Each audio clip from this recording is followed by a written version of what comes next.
guys, this is Mechelle and I am a Shopify conversion specialist and a breadwinner at 22, and today we are going to answer all of your freelancing related questions because last week nag-post ako sa story ko asking you guys if you have any freelancing related questions. So I usually do like Q&A portion dun sa story ko, and usually dun ko rin siya pinopost or sinasagot. So right now, I thought about maybe I can answer all of them through a video so I can, explain my answers more or like give more context sa mga sagot ko sa questions ninyo. And also, I'm holding myself accountable this year to start my YouTube channel already, like post content. This is going to be the first video. And also, since my content will be about freelancing, Shopify, lifestyle, then might as well asking you guys if you have any freelancing related questions para alam ko din kung ano ba yung pwede kong i-content, ano ba yung usually natanong nyo about freelancing. So, you guys have a lot of questions actually. Ayan siya. So, let's go ahead and start with the first one. So, I'm not going to answer all personal questions. Like, meron dito nagtanong, do you have a middle name? Something like that. Though I have a middle name, of course, it's Quibin. So, Quibin. So, that's my middle name. But yung mga ganyang questions, we're gonna leave that for now. And we're just gonna focus on freelancing-related questions lang. So, the first one is, what's the most memorable thing you've experienced while freelancing? Alright, sobrang daming memorable, but I think the most memorable one was when I was starting. And then, meron akong naka-DC or like discovery call. He is a life coach and he found me, I think, on LinkedIn. And then, so nag-DC kami. I think our first DC was around almost 2 hours. Hindi dapat ganun ka-tagal ang DC, guys. It should be at least 15 minutes. Okay? 15 to 30 minutes. 30 minutes medyo mahaba na yun. So, as much as possible, keep it between 15 to 20 minutes. Usually, ganun yung standard. But, itong life coach na to, sobrang daldal. Like, sobrang daldal, sobrang dami niyang sinasabi. But, I was able to learn a lot from him. Now, going back to the DC. So, nag-DC kami. Ano ba yung gusto niyang ipagawa sa website niya? So, I'm a Shopify developer. Okay? So, tinatanong ko siya ano ba yung products niya, etc. And then, second meeting, I think that was almost 1 hour. And then third meeting, I think this is the last, almost 2 hours again. And then, nung nag-send ako sa kanya ng proposal, we met again for like almost an hour just for him to say no. Like, no, hindi mo na ako mag-i-invest for now kasi I cannot afford, blah, blah, blah. So, I was like, I spent so much hours talking to him, and also, I invested a lot of my energy talking to him. So that's my most memorable one. I actually broke down after him saying no. But then, after 1 week, I closed my very first premium client already. And then a week after that, another premium client as well. So parang nasa isip ko, maybe that's the challenge na I was about to give up. And then after like a week, I was able to close my premium client. So that's my memorable one. Now let's move on to your next question. Your typical and productive work day. So sobrang daming nagre-request ng day in a life vlog. So, and also fitness vlog, ganyan. So I think that's going to be my second video that I will be uploading. I think nakakuha ko ng more than 5 requests dito. So, feeling ko yun yung pinaka-gusto yung makita, like day in a life vlog. So, we're gonna do that. Okay, next question is, can you make a YouTube video about your lead gen process? Thank you guys for giving me ideas kung ano ba yung mga dapat kong i-content. So, we're gonna do that, yung lead gen process. Ito, fitness vlog, we are going to do that. Okay? For next week or maybe 2 weeks from now. Okay, next question is, any plans to become a digital nomad? So, I first experienced this last 2021 in Siargao. So, that's my first travel while freelancing. Doon ko nalaman and doon ko nakalala yung sarili ko na hindi ko kaya maging digital nomad. Kasi kapag nasa vacation ako, parang yung utak ko lang about vacation. Okay, parang I was like forcing myself to work kahit na yung utak ko is nasa vacation.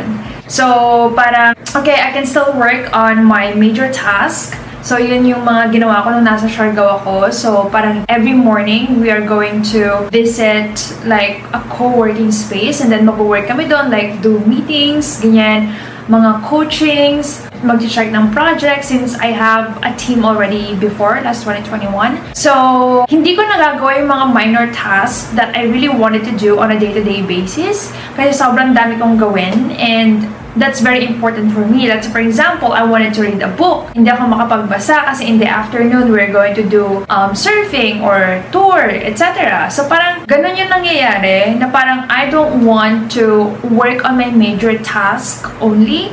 Gusto ko, nagagawa ko din yung mga minor tasks na dapat ko makompleto on a day-to-day basis kasi that will help me in the future as well. So last year, I traveled to different countries and also local travels. Hindi ko talaga kayang gawin yung mga minor tasks kasi parang, okay, I'm gonna do the major task this morning para makapaggala ako this afternoon. Kasi I spent money, sa hotel, sa flight, and then hindi ko ma-enjoy yung vacation na gusto kong gawin. So, I'm not into being a digital nomad. Hindi talaga. So, I'm happy for other people na kayang mag-work or kayang maging digital nomad. That's fun. Actually, that's very fun, but it's not for me. Alright, next question is, how tall are you? It's not a freelancing related question, but I am 5'6.5", guys. Okay, our next question is, right now, I'm balancing a full-time job with starting freelancing. Any motivation and tips, especially kung 4 hours lang ang sleep? So I can definitely relate to this question kasi ganito yung situation ko way back 2020. So I was still in the corporate, parang nagko-call center pa ako before.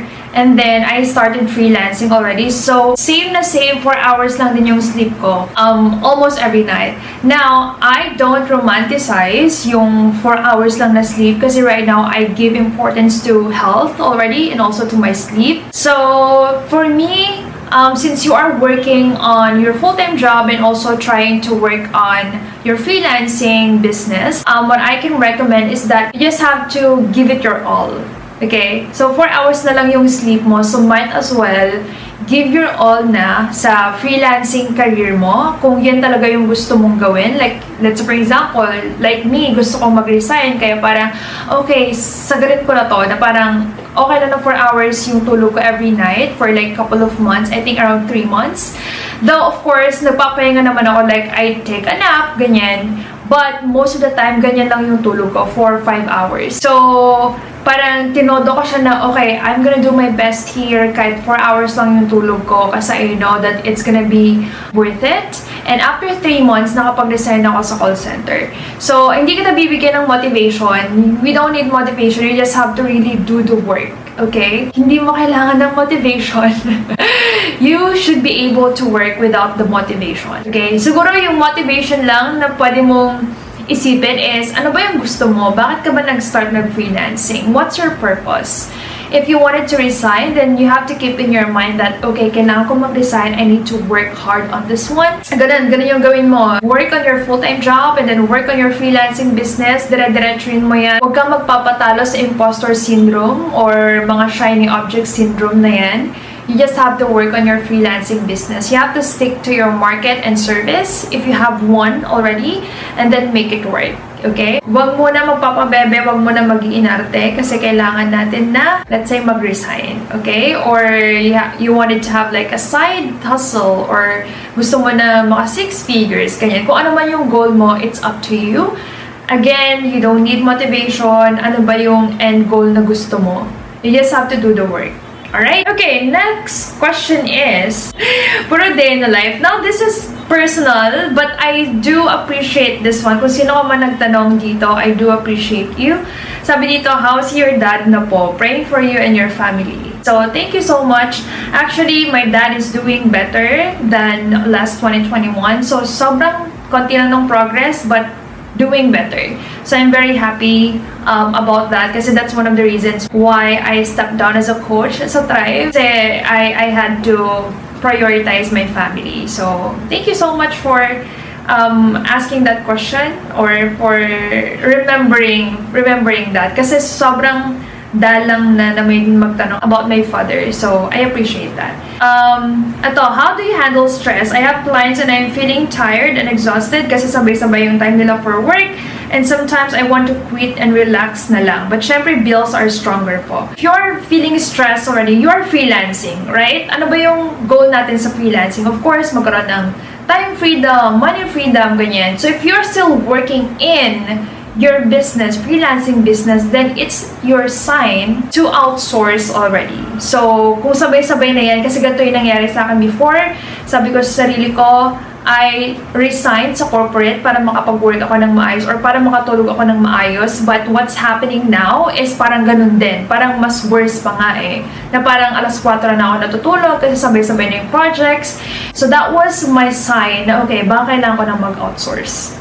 So check that one, check that possibility. If you can hire, then hire. Okay? Alright, next question is not a question, but I just want to say that you are one of my inspirations and one of the few people I look up to. Thank you so much kung sino man na nag-send ng message na yon. Okay, where did you learn your skill about Shopify development and a recommended course where we can learn this as a newbie? So when I was starting, wala pa akong pang-enroll sa mga courses. So what I did was watching YouTube videos, reading blogs, Shopify partner account, meron doon mga courses as for beginners. So, pwede rin doon. But if you have like some budget, I think Udemy course, doon din ako nag-start before. I think that was around 2,000 pesos. And malalaman mo na doon yung mga terminologies, ano yung mga ins and outs sa Shopify, yung mga basic ones. So, dun lang ako natuto before. But nung nagka-client na ako, I see to it na natututo ako while doing the work and while also investing sa mga courses. Okay, let's answer one more question. When are you launching a freelancing course? I'll definitely sign up. I will not be launching a freelancing course, but I will be launching a Shopify course specifically, and that's for newbies, beginners, and for intermediate. Okay? Soon. And that will be soon. Okay? Alright. One more question. One last question is vlog during a client call. Okay. When was your most successful month in freelancing so far? Okay guys, so nalowbat yung Digicam. Hindi ko pala siya na-charge like last night. Nakatulog ako. So, I'm going to answer that question. I think last year was my, not really a breakthrough, but one of the best months was last year. I think around Feb or March of 2020. No, 2022. Again, January of 2022 last year, I thought I was about to lose my agency already kasi parang I was very complacent na darating yung mga clients and I was able to close one client only. Tapos may mga retainers naman kami. So parang sobrang baba nung monthly na income ko January of 2022. So I told myself, Mechelle, hindi ka pa rin tamarin. Kailangan mo pa rin mag-close ng clients, etc. Hindi yan lalapit.